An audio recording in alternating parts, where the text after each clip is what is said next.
Hello viewers, thank you very much for joining me.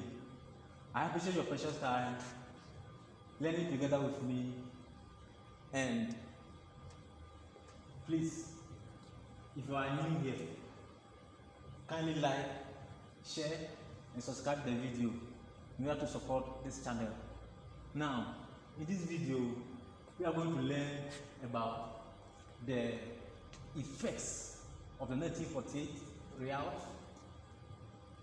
the achievements of Dr. Kwame Nkrumah as Prime Minister and President of the Republic of Ghana, and also the factors that led to the overthrow of Dr. Kwame Nkrumah as President of the Republic of Ghana, as well as other important issues that we are going to discuss in this video.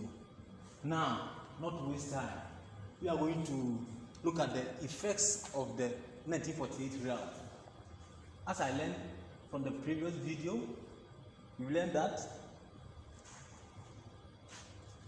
the veterans who fought during the Second World War, they were promised by the British government, that is the colonial government, and they failed to honor their promises. So, and other interesting factors that led to this riot. So this riot was a disturbance that occurred in the 1948, and we are going to look at the effects that disturbance brought about.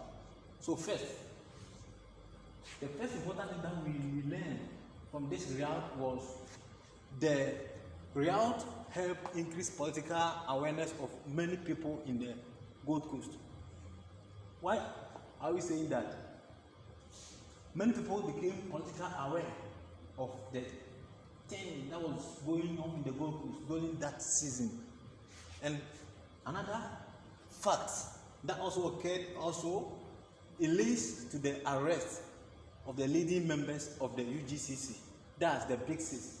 As we learned, the first political party which was formed in Ghana, as at that time it was called the Gold Coast, which was formed the Gold Coast was called the UGCC, called the Convention, United Gold Coast Convention. In the United Gold Coast Convention, the next year we had a rout in Accra, which led to the death of 3 veteran soldiers. The veterans are Private Odakilamde, Corporal Tipo, and Sergeant Aditi. So these 3 veteran soldiers died, and many people, or many Ghanaians, many Gold Coasters were not happy with the death of these veteran soldiers. So it led to other important issues that also occurred. The third effect also is the colonial government. That 1948 Riots compelled the colonial government to set a King Watson commission to see into the case, to look into what brought about that case, that riot. The fourth issue was also related to it made the colonial government a revolutionary order to consider all Africans in the constitution. That is, it made revolutionary recommendation for all African constitutional committee to draft a new constitution for the Gold Coast. So after the 1948 riots, the commission, the Watson Commission, made a recommendation to draft a new constitution for the Gold Coast. Also, another important effect that came about is, we also know that the Watson Commission described the 1946 Constitution as bogus. They described it as outmoded. They said it was passed. So that's what they want. These are some of the important facts that came about during the 1948 disturbances. And somebody may ask, what is the 1948 disturbances? So the 1948 disturbances, from the last video, we discussed that the 1948 disturbance was disagreement between the local people, that's the Gold Coasters, and the British government. So the Gold Coasters, things were difficult in the system, in the Ghana society or in the Ghanaian economy. So therefore, it led to the organization of demonstration by some of the peoples in the Gold Coast. That's why that led to the 1948 disturbance. That's why we call them 1948 riot or disturbances. So, please, as we are learning together, as we are moving forward, you know that we are going to discover many things that you may not know about some of the important facts that happened during the 1948 disturbances, and also what led to the independence of the Gold Coast. Now, let's take note of these things. Through the 1948 disturbance also, as we said, it compelled the colonial government to set a Kinwasi commission to draw a new constitution for the Gold Coast. And this led to the 1951 elections. In 1951, we had the first election in the Gold Coast. Since Gold Coast was then, there was no any other election that took place. So the 1951 election was the first election that took place in the Gold Coast. So take note of that. Another important issue, the second election also took place in the 1954. 1954 also there was another election that took place. The third election also took place in the 1956. In 1956, the third election also took place in the Gold Coast, prior to the independence next year, as we have discussed from the past video. We also know that from 1956, another election also took place in the 1960, where Ghana was republic, as I told you, as we discussed, that there's a difference between republic and independence. We have already discussed, so we are not going to deal with it. So please, if you find it difficult to understand the difference between the republic and the independence, kindly refer to the last video. Thank you very much. So, in that same year, there's another important fact that we must also take note of these things. So, the CPP and Kwame Nkrumah never lost elections. Since Kwame Nkrumah came to Ghana in 1947, by the invitation of the UGCC members, any election that Kwame Nkrumah take part, the CPP and Kwame Nkrumah, they never lost elections since 1951 until 1966, when his government was overthrown by the military coup.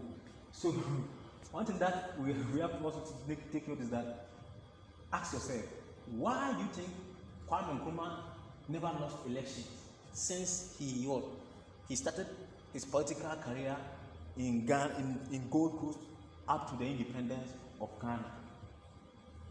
Kindly ask yourself. I think you can find the answer by yourself, or during the subsequent video, or through the achievement of Dr. Kwame Nkrumah. I think through his achievement that led him won all the elections that he participated in. So, viewers, I'm so very much grateful for you being part of me, and I assure you, as we are learning together, we are going to discover many things that you may not know. So, let's move on to the achievements of Dr. Kwame Nkrumah as Prime Minister and the President of the Republic of Ghana and the Gold Coast. The first important, Dr. Nkrumah, as we all know, he had many achievements. He achieved a lot, which this video, 30 minutes or 20 minutes video, cannot even disclose all his achievements. So I'm going to highlight few of them with you. So the first thing that I will share with you, that what Nkrumah achieved, is he constructed the Akosombo Dam in 1962, and it was commissioned in 1966 January. Also, Dr. Nkrumah also constructed the Temamoto Way. Today, Temamoto Way serves as very important road in Ghana. And also, you know, Akosombo Dam that provide power to Ghana and many other nearby countries in the West Africa. We also have the Bank of Ghana. The Bank of Ghana, it was under Dr. Kwame Nkrumah's leadership. That is where the Bank of Ghana was established. We also have the Ghana Commercial Bank. Ghana Commercial Bank also was under the Kwame Nkrumah's leadership when it was constructed. Nkrumah is also known as the father of pan-Africanism, of Africa. When you say someone is pan-Africanist, his interest, his love for Africa was enormous. And we all know that Nkrumah, as I said in the previous video, Nkrumah lent money, he financed other independent, other countries that were under the colonial rule to fight for their independence. We also know that Nkrumah, he was very important in all African history. In the 1958, All African Congress was held in Accra to influence, to encourage the other African states to fight for their independence. We also know that Nkrumah also constructed many schools. He constructed many schools. University of Ghana, now University of Ghana Lisbon. As at that time, it was not university, so it was not a full university. It was under his leadership, and it was under his leadership they turned it into university. And today, we all know the importance of University of Ghana to Ghana today. We also know that in 1960, University of Cape Coast was constructed under Dr. Nkrumah's leadership. The purpose and objectives of Dr. Nkrumah to construct the University of Cape Coast was to help educate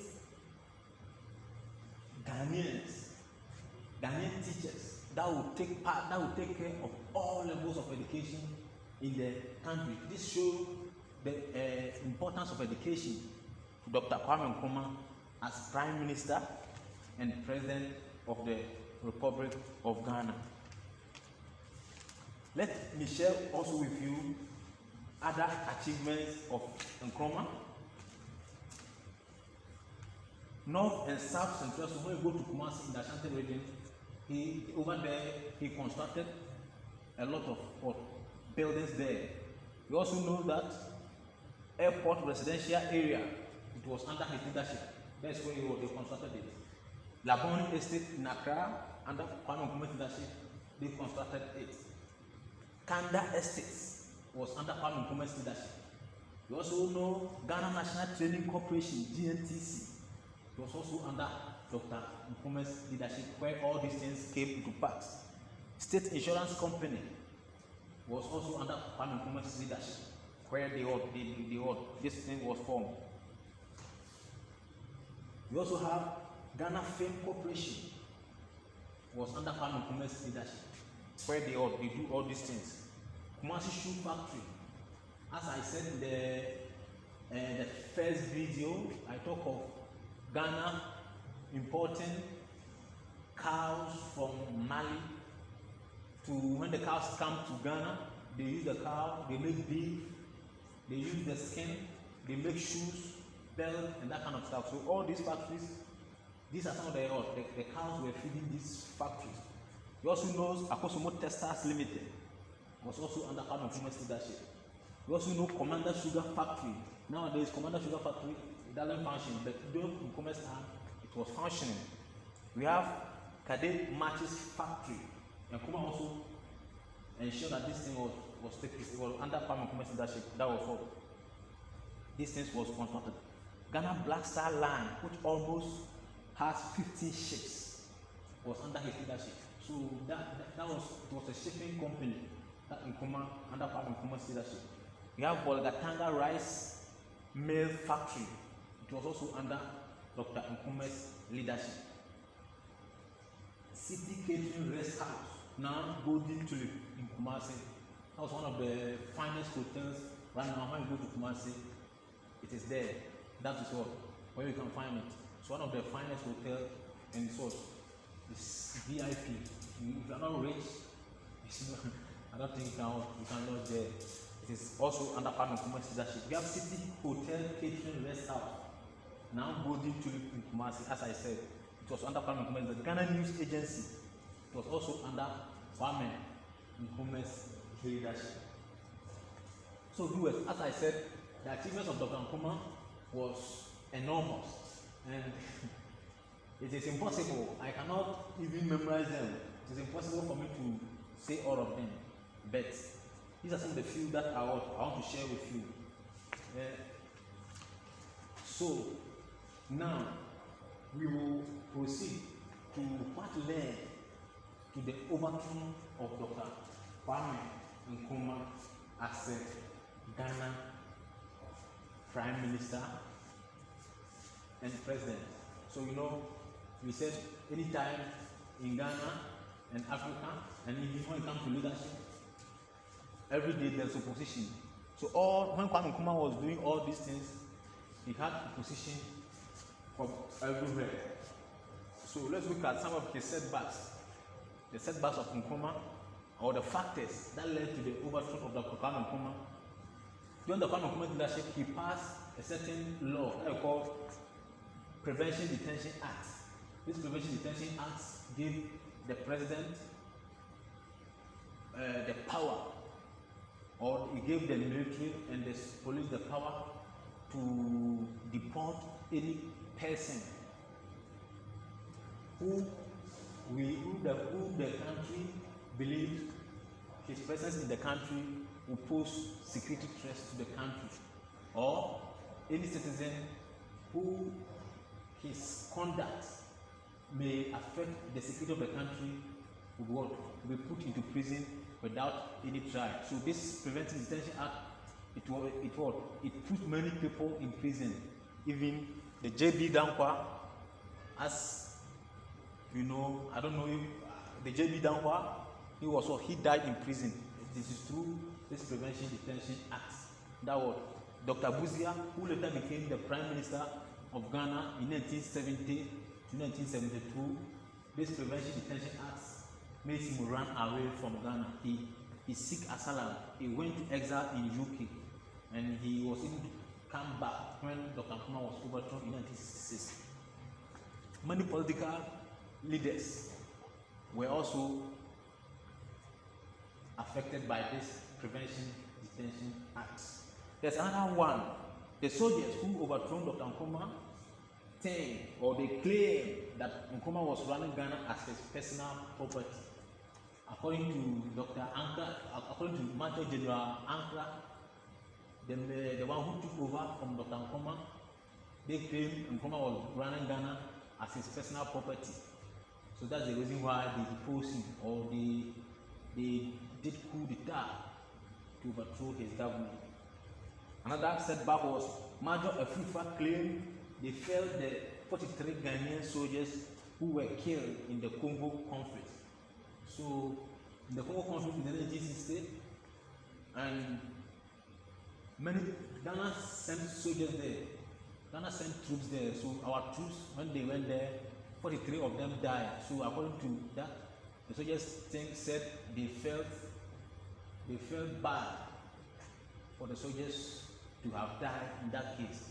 But the question that I'll ask you is that those of you who are watching me, or those of you who we are learning together, if you like, go and ask the Ghana Police Service today, and even the Ghana Military Service, how many soldiers that die annually, or how many police people that die annually.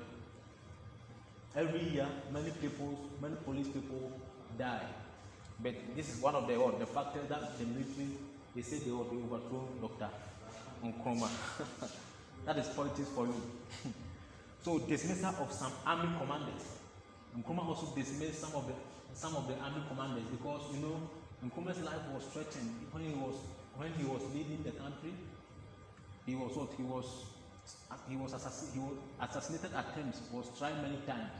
One day, Nkrumah, when he was in the Praxstar house where he was staying, the security guards who came to guard him, he came in the morning and he started firing gun on him. So led to Nkrumah's his faith also in the military. Also he lost faith in the military. So he dismissed some of the army leaders, and according to the soldiers who took or who undertake the coup, said these are some of the reasons. That's why they fought or they deposed him. Another important issue is creation of President Nkrumah's own bodyguard.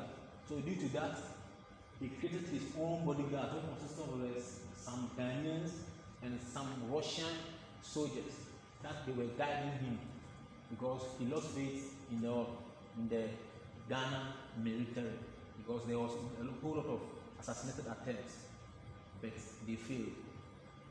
Another, also, they accused him of corruption.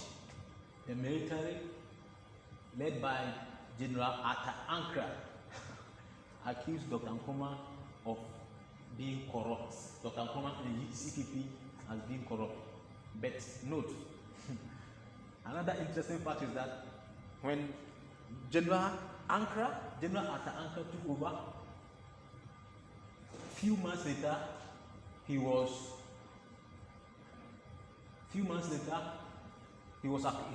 collected bribe. He received bribe from a Nigerian businessman, and the military forced him to resign. So have you seen? These are some of the things that happened. So when General Arthur Ankra was forced to resign,